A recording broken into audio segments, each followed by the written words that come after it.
तुर्की और दिल्ली के ज़लज़ले के उपलक्ष्य में मैं एक अपनी पुरानी गज़ल जो भुज के ज़लज़ले के वक्त मैंने ऐलान पेपर में लिखी थी वो आपकी नज़र कर रहा हूँ। अर्ज़ किया है कि ज़रा सी भी नेकी को वो ज़ाया नहीं करता और बेसबब ज़लज़ला आया नहीं करता। ज़रा सी भी नेकी को वो ज़ाया नहीं करता और बेसबब ज़लज़ला आया नहीं करता। जब जब भी गुनाहों से भर जाती है धरती, करता है सफाई वो सफाया नहीं करता।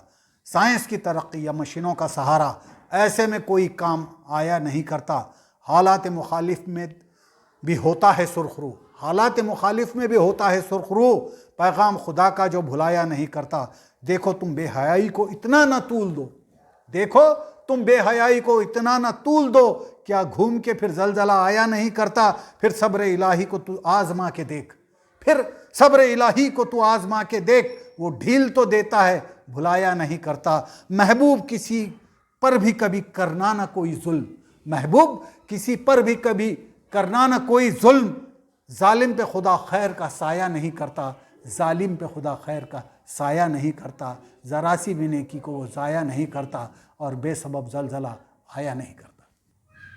23 साल पहले लिखी हुई मेरी ये गज़ल आज भी भूकंप आने के बाद, ज़लज़ले आने के बाद याद आती है और काफ़ी लोगों में चर्चित हो चुकी है। इसको कई अखबारों ने उपयोग में लाया है और ये कई जगह पे बोली भी जाती है। ज़लज़लों के बारे में जल्दी ही मैं एक और वीडियो इंशाल्लाह पोस्ट करूँगा। वो इस बात पे होगा कि ज़लज़लों का एनालिसिस वैज्ञानिक दृष्टिकोण से तो बहुत लोग करते हैं, भूगर्भ वैज्ञानिक भी ज़लज़लों के कारणों को बताते हैं।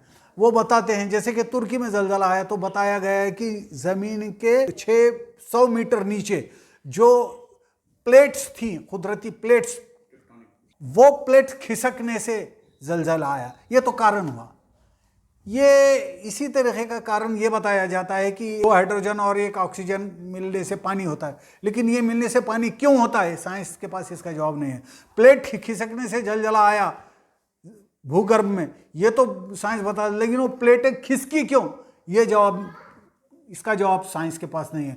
जल्दी ही मैं ज़लज़लों का इस्लामी दृष्टिकोण से विश्लेषण करने वाला हूँ, जिसमें सूरह ज़िलज़ाल की जो व्याख्याएं हैं उसको लेकर मैं एक वीडियो आपकी खिदमत में पेश करूँगा। तब तक के लिए खुदा हाफ़िज़।